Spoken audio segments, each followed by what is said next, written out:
Em nome de Jesus, nosso Salvador, nesta semana vamos estudar a lição número 21, que tem como um assunto fiel ao ministério. Então vamos ver o que essa lição quer nos ensinar a respeito da fidelidade na obra de Deus. Aí então, no assunto de hoje, lição 21, fala do fiel ao ministério. Vai falar de um jovem apóstolo, ministro do Evangelho, de nome Timóteo, né? E ele tinha um companheiro muito importante para ele e ele era muito importante para o companheiro. Para a gente entender isso, nós vamos avançar muitos séculos para frente para falar de um outro personagem primeiro, depois nós voltamos na história, que é sobre Lutero e Melancton. Então, no verso de ouro, ou verso áureo, como nós costumamos falar, tem um texto que diz assim: enviamos Timóteo, nosso irmão e ministro de Deus, e nosso cooperador no Evangelho de Cristo, para vos confortar e vos exortar acerca da vossa fé.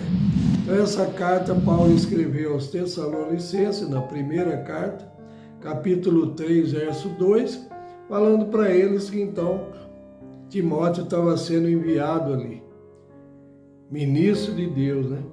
Cooperador do Evangelho, para fazer o quê? Com a igreja confortar, exortar acerca da fé.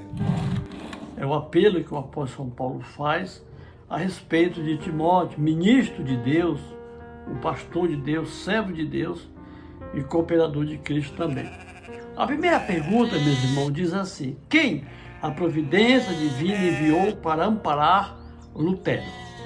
O provérbio 17 diz assim, chama a atenção da palavra de Deus: o amigo ama em todo tempo, e para a angústia nasce o irmão.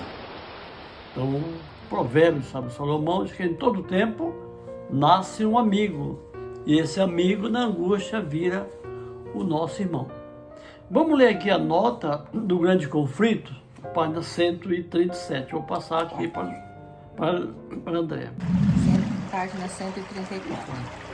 Nessa ocasião em que Lutero tanto necessitava da simpatia e conselho de um verdadeiro amigo, a providência de Deus enviou Melancton e Wittenberg.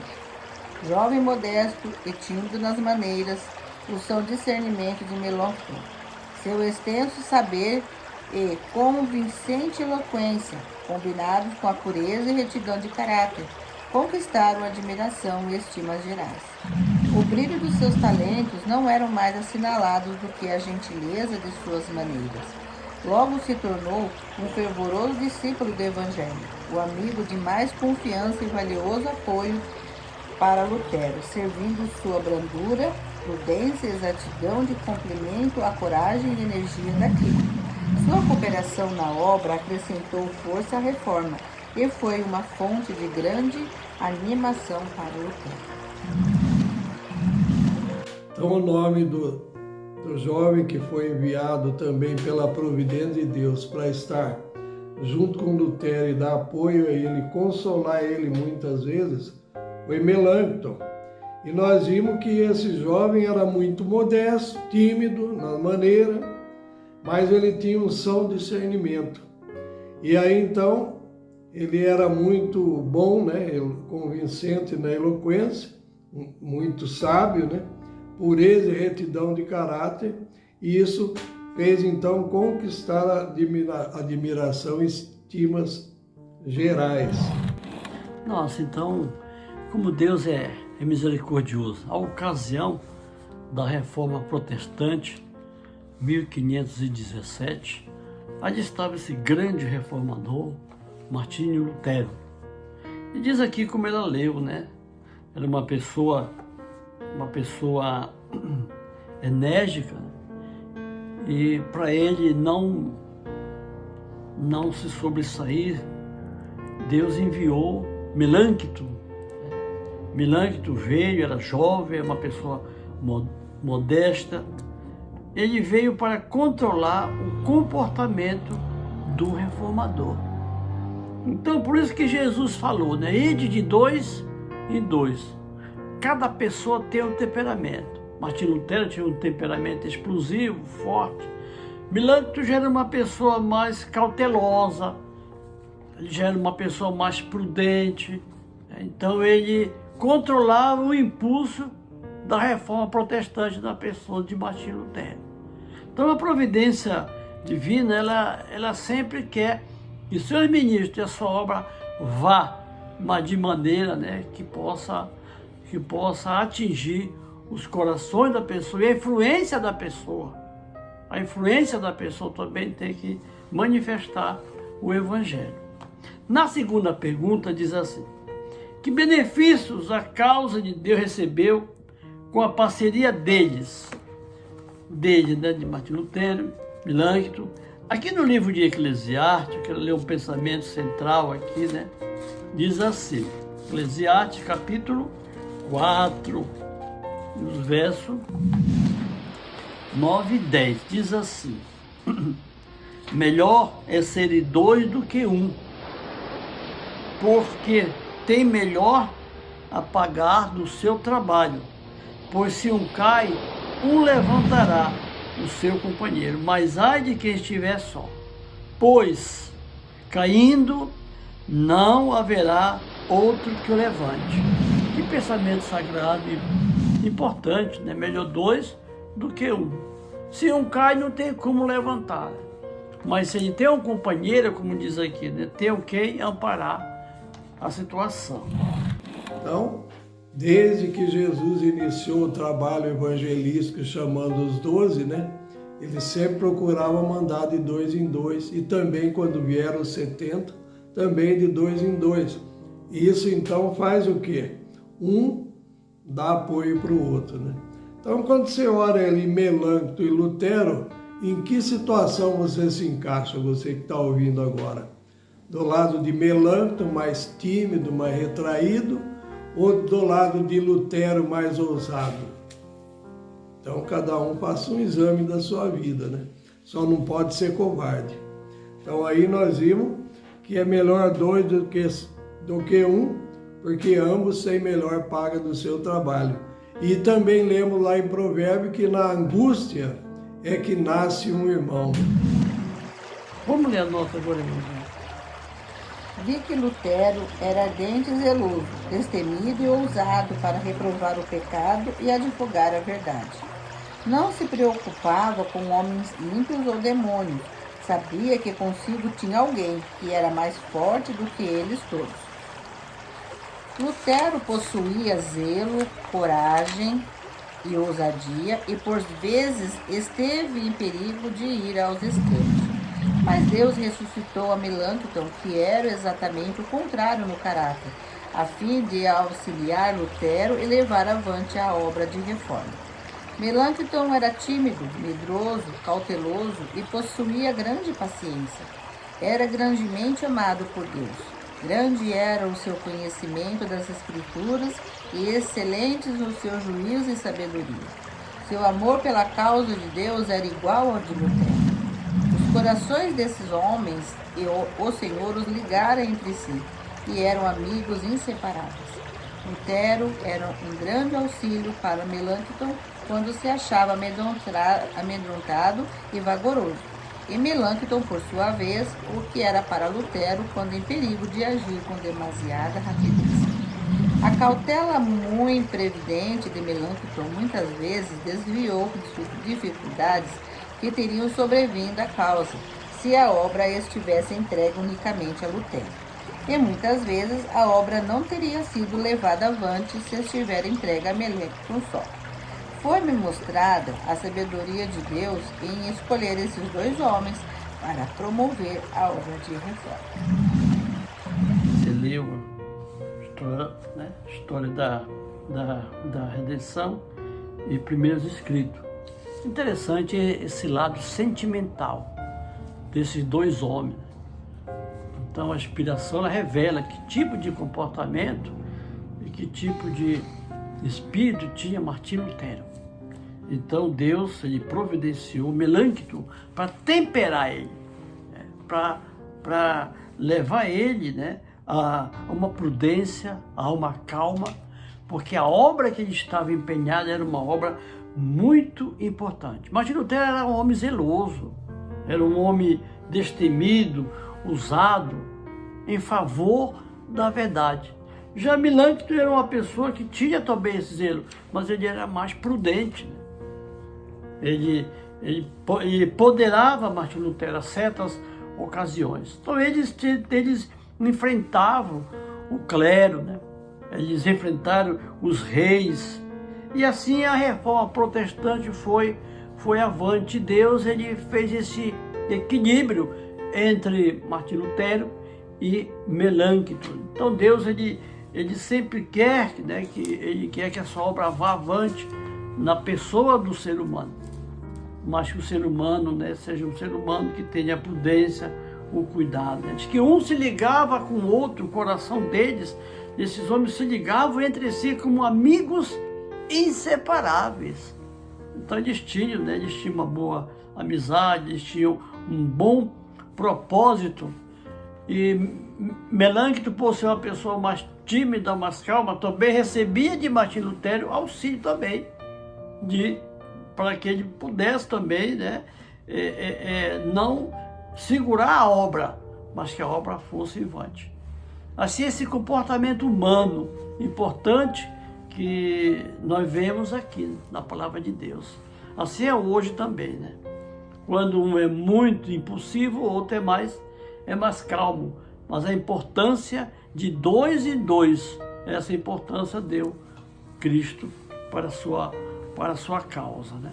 Vamos agora à terceira pergunta. Lutero e Melanchthon se assemelhavam a que duplas relatadas na Bíblia? Só tem nota, não tem versos bíblicos. Lenda. No livro Paulo, o Apóstolo da Fé e da Coragem, página 329. A afeição entre esses jovens colaboradores e o apóstolo começou com a conversão de Timóteo através dos trabalhos de Paulo, e o vínculo tinha se fortalecido à medida em que eles partilhavam junto as esperanças, perigos e labutas da vida missionária, até que ambos pareciam ser apenas um. A diferença de idade e de caráter fez o seu interesse e amor mútuo mais sinceros e sagrado. O ardoroso, zeloso e indomável espírito de Paulo encontrava repouso e conforto no meigo submisso e retraído caráter de Timóteo. O fiel ministério e eterna amizade desse jovem companheiro havia iluminado muitas horas escuras da vida de Paulo. Tudo o que Melanchthon era para Lutero, tudo o que um filho poderia ser para um amado e honrado pai. Isto era Timóteo para o sofrido e solitário apóstolo. Muito bem. Então, o apóstolo São Paulo, né, ele se deu muito bem com Martinho Lutero. E aí diz a palavra de Deus que foi uma dupla que se assemelharam entre os reformadores. Então Paulo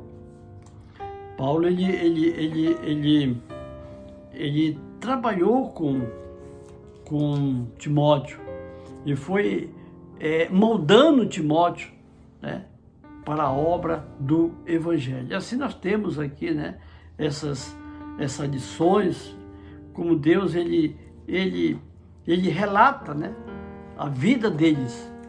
E João, né, diz aqui o João, tem Pedro aqui, então todos esses apóstolos, eles tinham diferença de comportamento, mas eles, né, eles se assemelhavam, eles se espelhavam em Cristo e um auxiliava o outro, né, assim? Em continuação, no Primeiros Escritos, página 224. Fui então conduzida aos dias dos apóstolos e vi que Deus escolhera como companheiros um ardente e zeloso Pedro e um brando e paciente João. Algumas vezes Pedro era impetuoso e não raro quanto era este o caso. O discípulo amado o continha. Isto, contudo, não o reformou, mas depois que negou o seu Senhor, arrependeu-se e, estando convertido, tudo que ele necessitava para conter o seu redor e zelo era o terno cuidado de João. A causa de Cristo muitas vezes teria sofrido, tivesse sido deixada a João sozinho. O zelo de Pedro era necessário. Sua ousadia e energia muitas vezes se livraram de dificuldades e silenciaram seus inimigos.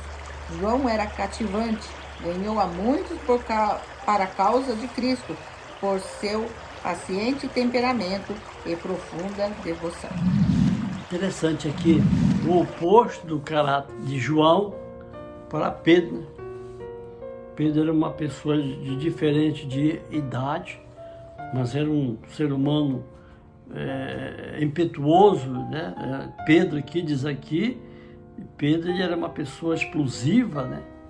Já João era uma pessoa mais calma, mais ponderada, né? Então, a causa de Cristo, diz aqui, muitas vezes sofria, né?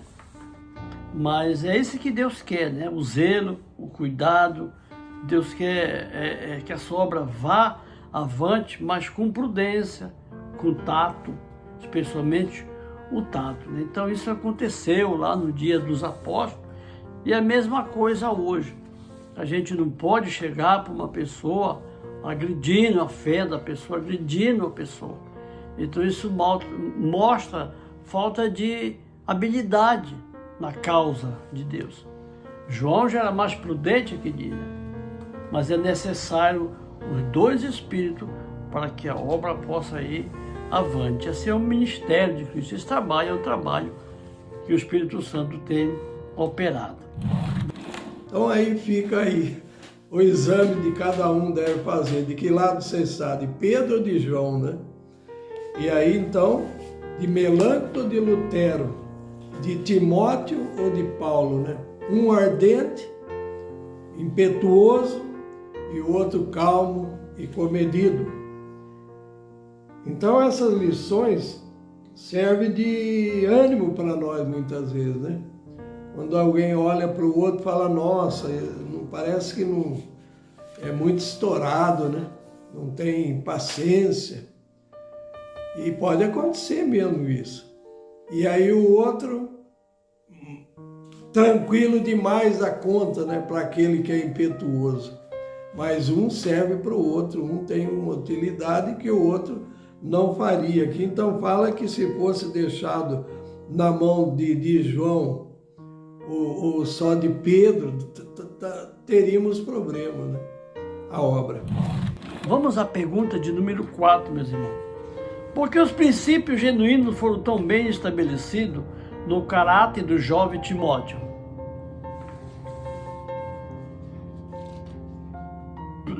No livro Meditação Matinais 2002, Cristo Triunfante, página 309.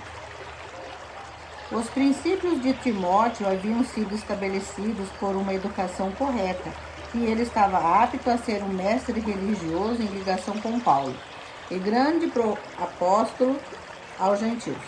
Ele era simples, jovem, mas assumiu suas grandes responsabilidades com mansidão cristã. Era fiel, firme e leal. E Paulo o fez seu companheiro de trabalho e viagens para que pudessem beneficiar-se de sua experiência em pregar o Evangelho e estabelecer igrejas.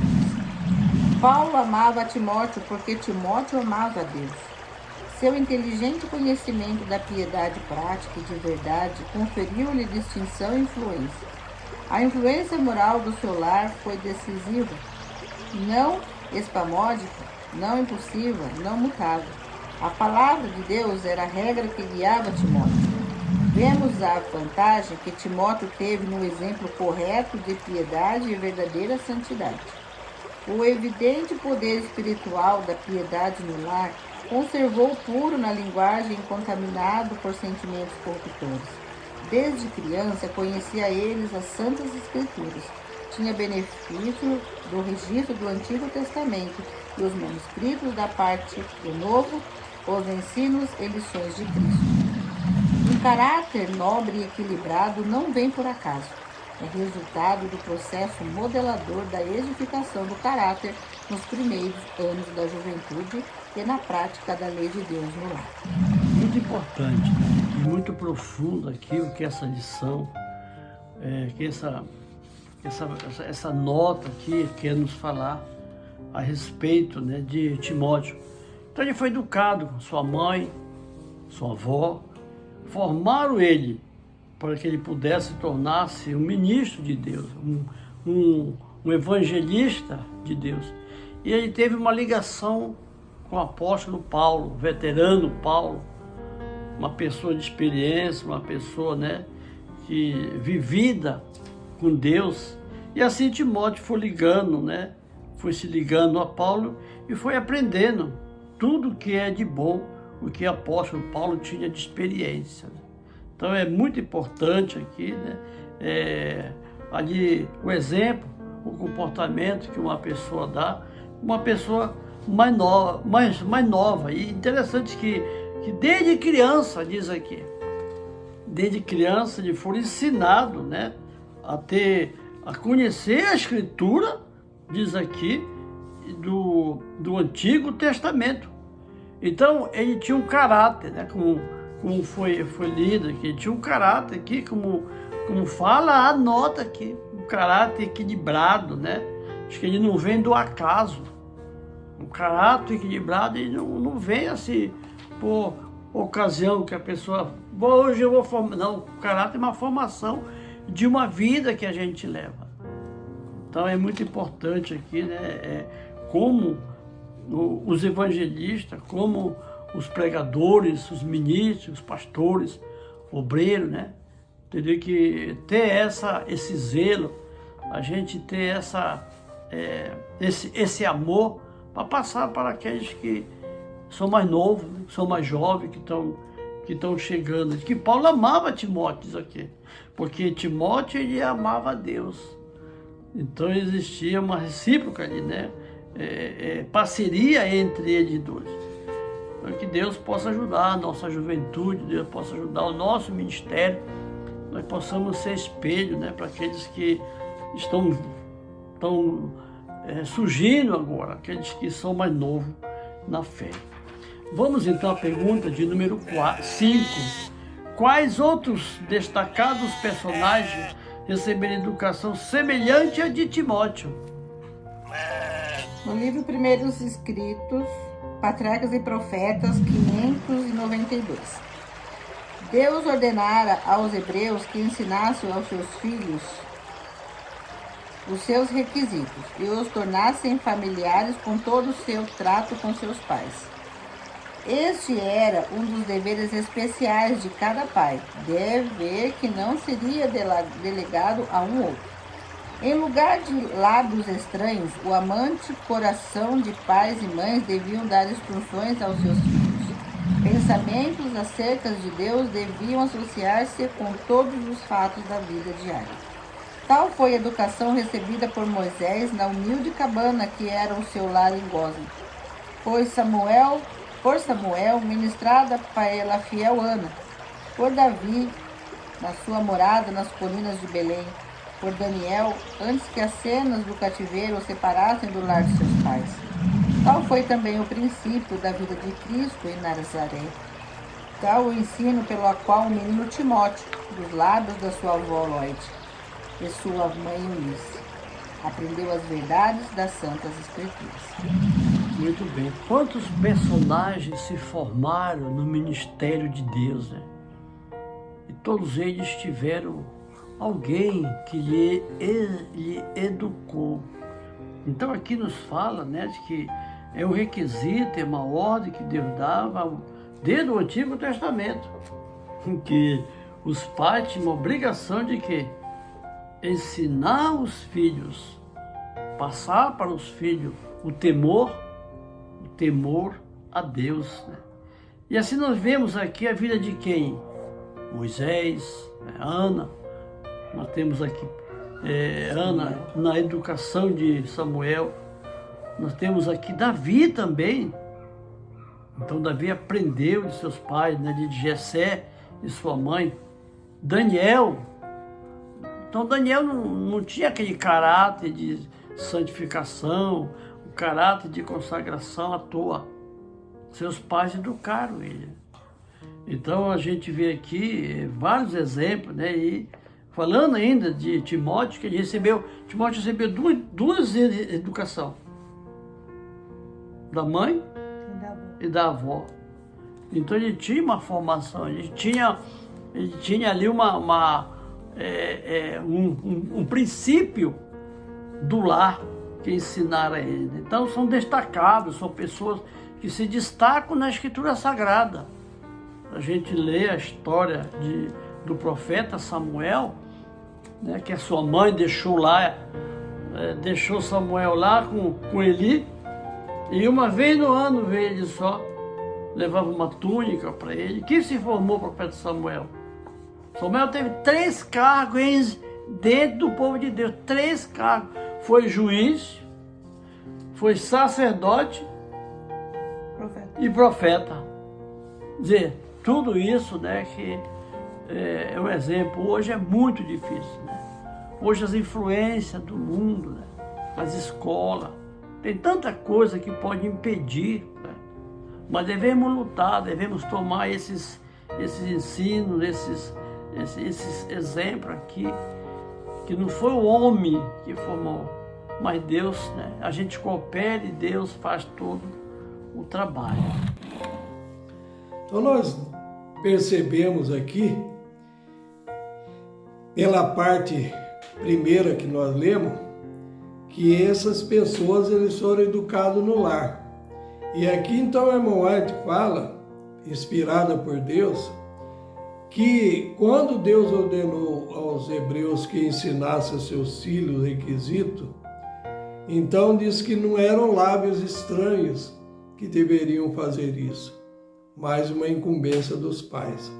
Nós não colocamos o texto de Deuteronômio, e aqui Deuteronômio fala então que os pais de Israel e os filhos, né, deviam estar em íntima relação contínua. E isso tinha que ser de que jeito? Numa vida fora da agitação da cidade, né, dos burbúrios, da correria do mundo, né, mas uma vida fora, né, como nós vimos aqui, foi o caso de Moisés, de Samuel, de Davi, né, também, para receber as orientações. Então, ali em Deuteronômio fala de que jeito? Deitando e levantando, estando concílio. Sentado à mesa e andando pelo caminho. Então, a todo instante, pais e filhos, sempre unidos. Não nessa agitação que nós vemos no mundo hoje. Vamos agora à pergunta de número 6, meus irmãos. Diz assim: qual o significado das palavras de Paulo a Timóteo? Tem cuidado de ti mesmo. No livro Para Conhecê-lo, página 177, e Obreiro Evangélico 104 e 105. Diz Paulo a Timóteo: tem cuidado de ti mesmo. 1 Timóteo 4,16. Isto é, buscai a Deus primeiro, tu mesmo. Dirigem-se a todo jovem que que entrar para o ministério, as palavras de Paulo a Timóteo. Tem cuidado de ti mesmo e da doutrina. O ti mesmo vem em primeiro lugar. Dai-vos primeiramente ao Senhor para purificação e santificação. Um exemplo piedoso falará mais em favor da verdade do que a maior eloquência, desacompanhada de uma vida bem ordenada. Espevitai a lâmpada da alma, encheia do óleo do Espírito. Tem cuidado, primeiro de ti mesmo e depois da doutrina.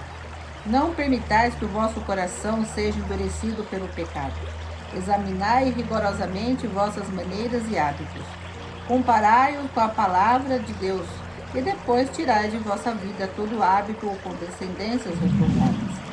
Ajoelhai-vos diante de Deus e insisti com Ele para que vos dê compreensão da sua palavra.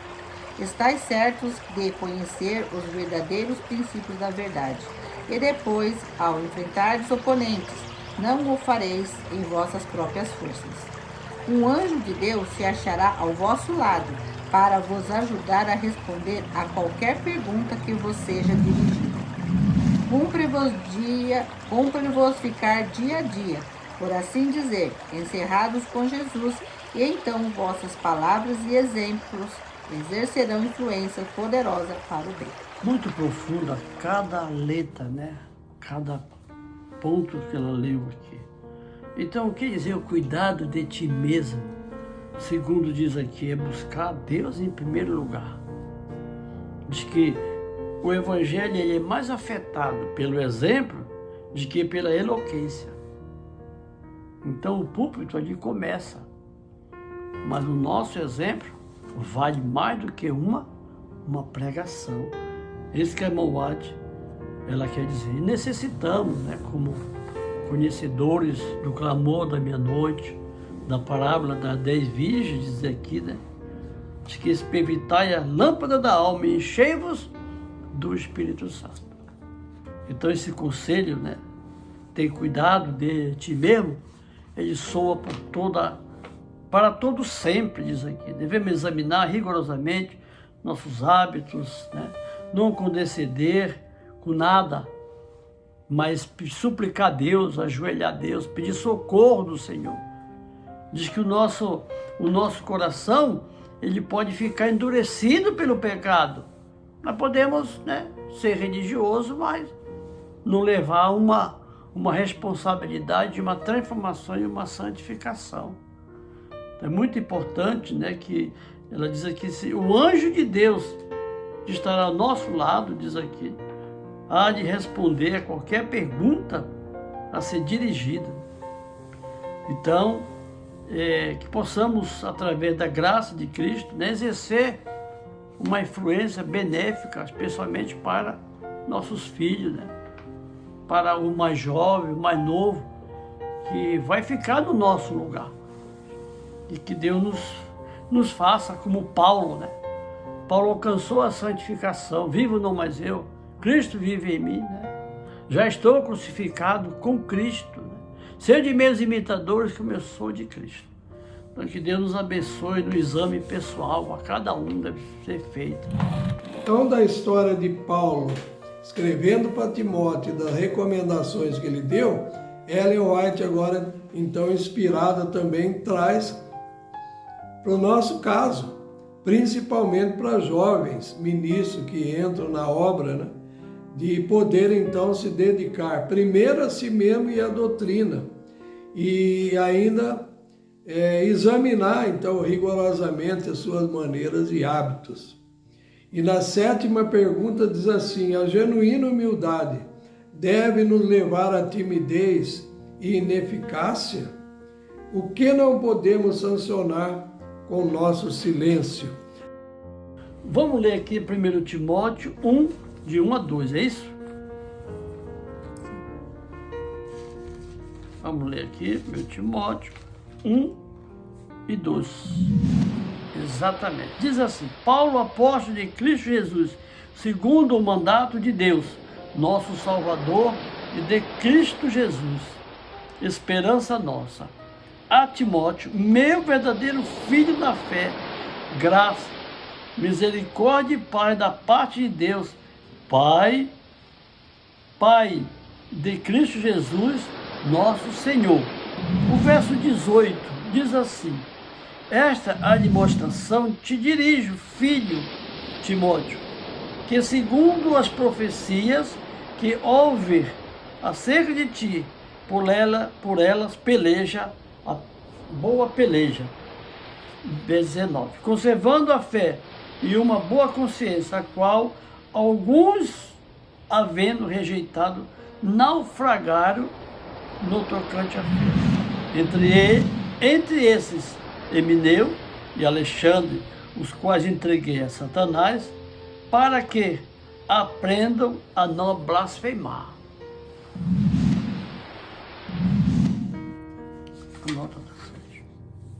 Agora na meditação de 1983, olhando para o alto, página 200. A humildade é grandemente necessária. Se acolhida, seria um ornamento de grande valor à vista de Deus. É essencial na obra, mas não há virtude em pensar que a humildade consiste em ineficiência barata. Embora a humildade seja sempre essencial no serviço de Deus, quanto deva sempre ser cultivada, ser cuidadoso para que não se degenerem em timidez que leve os homens a vacilarem quando as circunstâncias requerem que permaneçam fiéis pela verdade. Não deve haver serviço parcial oferecido a Deus. A cada homem o Senhor tem atribuído o seu trabalho. Todos devem ser um canal mediante o qual o Senhor pode atuar para comunicar a vontade do céu. Deveres árduos e desagradáveis têm de ser realizados. Ninguém deve situar-se numa posição em que sancione o erro com o silêncio.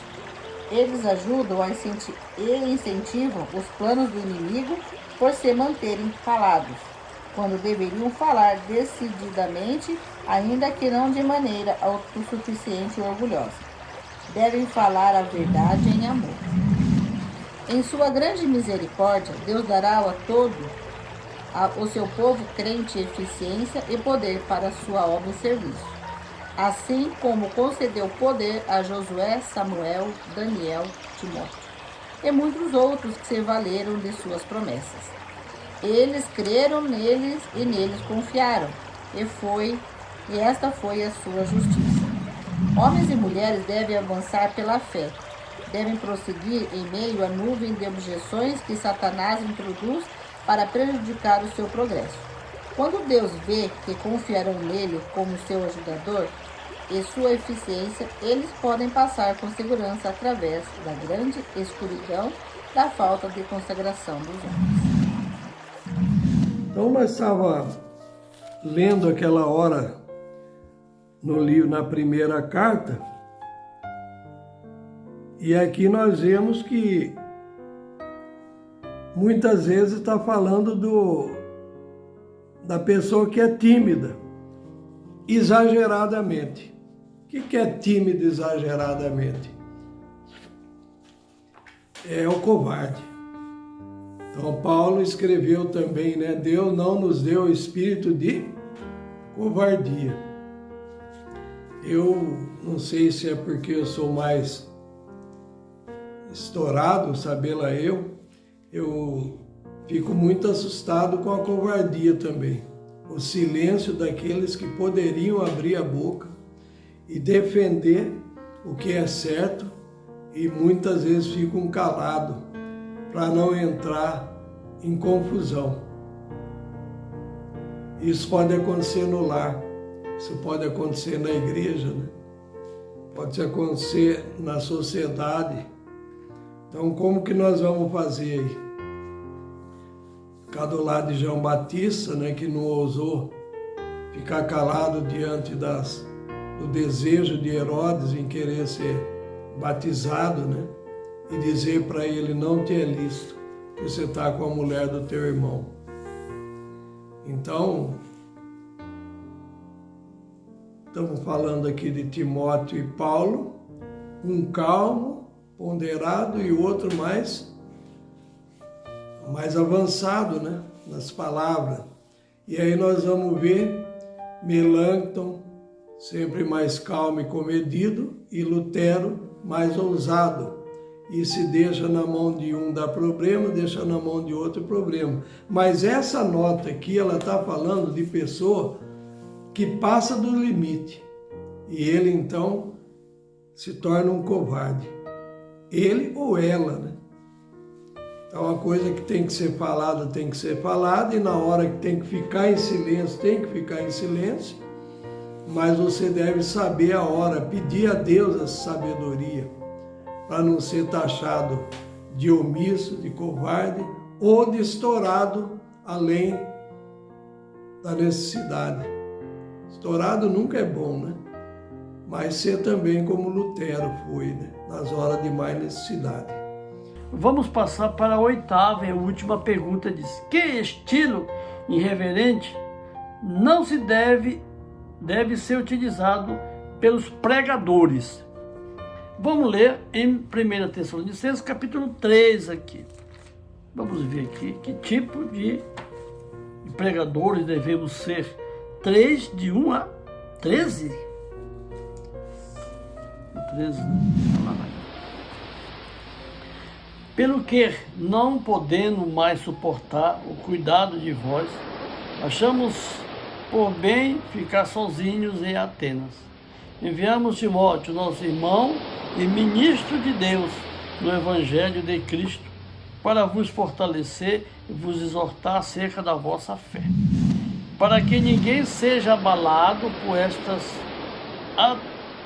estas tribulações, porque vós mesmos sabeis para que isso fomos destinados.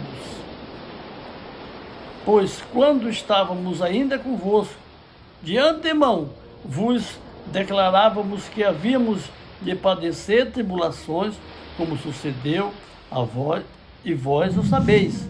Por isso também, não podendo eu esperar mais, mandei saber da vossa fé, receando que o tentador vos tivesse tentado, e o nosso trabalho se houvesse tornado inútil. Mas agora que Timóteo acaba de regressar do vosso meio, trazendo-vos boas notícias da vossa fé e de vosso amor, dizendo que sempre nos tendes em efetuosa lembrança, anelando ver-nos assim como nós também a vós. Por isso, irmãos, em toda a nossa necessidade e tribulação, ficamos consolados acerca de vós pela vossa fé, porque agora viveremos se estáis firme no Senhor, pois que ação de graça podemos render a Deus por vós, por todo o gozo que nos regozijamos por vossa causa diante de Deus, rogando incessantemente de noite e dia, para que possamos ver o vosso rosto e suprir a falta da vossa fé. Ora, o próprio Deus, Pai nosso e de nosso Senhor Jesus, nos abre o caminho até vós. O Senhor vos faça crescer e abundar em amor uns para com os outros e para com todos, como também nós abundamos para convosco,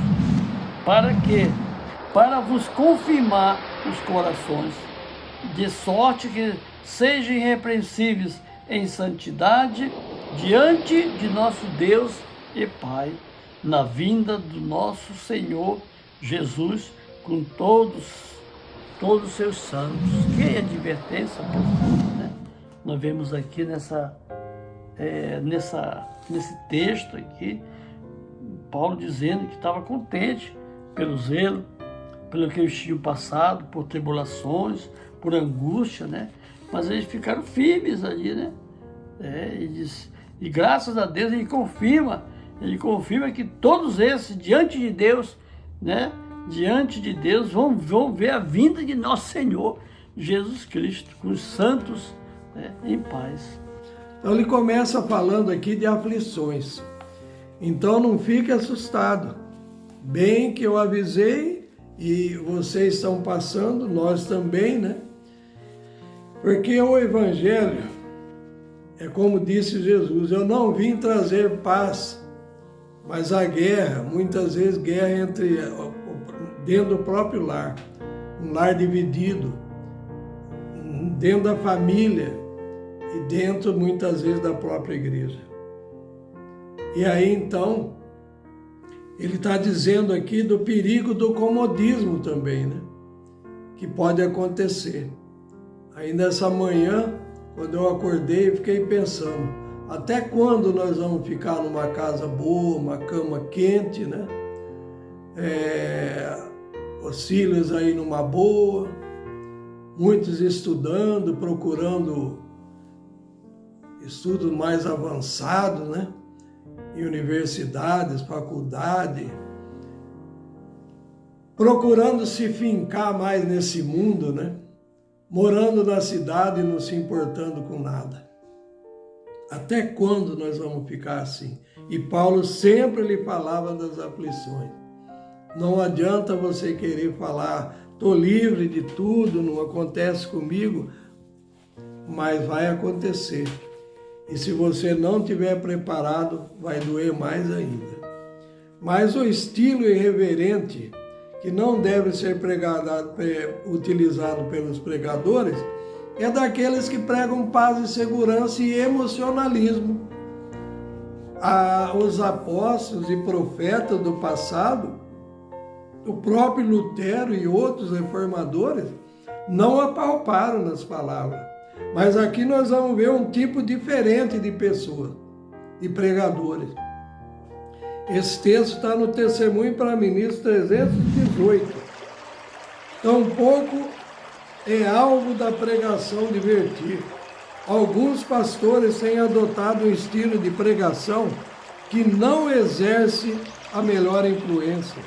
Tem se tornado apto seu entremear anedotas em seu discurso. A impressão assim exercida sobre os ouvintes não é um cheiro de vida para a vida. Não devem os pastores introduzir histórias divertidas em sua pregação. O povo precisa de ração pura, completamente limpa da palha.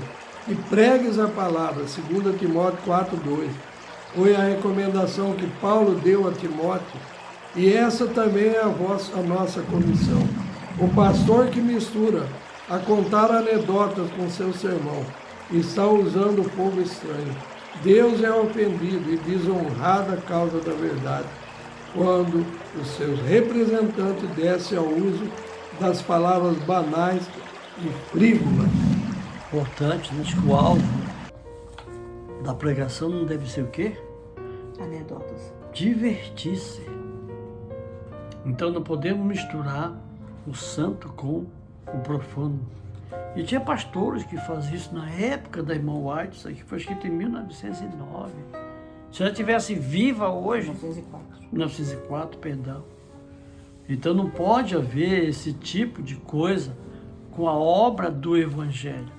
A obra do Evangelho é uma responsabilidade de salvação, de vida. Envolve Pai, Filho e Espírito Santo. Pode ter palhaçada, não pode ter brincadeira. Então as pessoas às vezes contam a anedota, contam historinha e falam palavras inadequadas num culto. Isso não pode estar escrito aqui. Deus não se agrada, diz a recomendação do apóstolo São Paulo, é o pastor misturar anedota e seu sermão.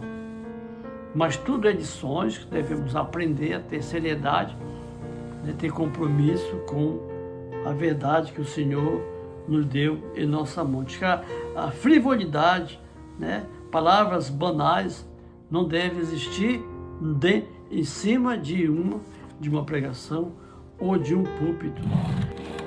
Outra coisa que os pregadores não devem esquecer, que deve sempre acontecer, é colocar Jesus em todo o sermão, que ele seja o centro também da nossa pregação. E a gente lendo as epístolas de Paulo, nós vamos ver isso, ele nunca esquecia de pôr Jesus como principal, porque o encontro dele com o Mestre foi muito difícil, mas foi prazeroso também para ele depois.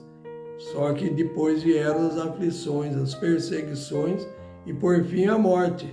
Então, cada um de nós que estamos numa boa, no comodismo, na tranquilidade aí, então, erga a cabeça, cuidado e não esqueça dos ensinos, né, que já foram colocados, principalmente aquilo que eu citei agora há pouco de Deuteronômio, né? O cuidado dos filhos, o cuidado da família, deitando, levantando, andando pelo caminho, sentado na mesa, com os filhos, não nessa correria desse mundo. Que o Senhor nos dê sua graça, para que possamos entender o significado do Evangelho, da graça de Jesus em nosso favor e obtermos então o desejo no coração da salvação e estarmos um dia com Ele eternamente. Amém. Então que Deus nos abençoe, nos dê graça, né? Nos faça eficiente no seu trabalho, né? Tenha misericórdia de nós e nos ajude, como ajudou Timóteo, que é o central da lição aqui, é Timóteo, né? Timóteo tornou-se um homem de responsabilidade e um fiel no ministério, na causa de Deus.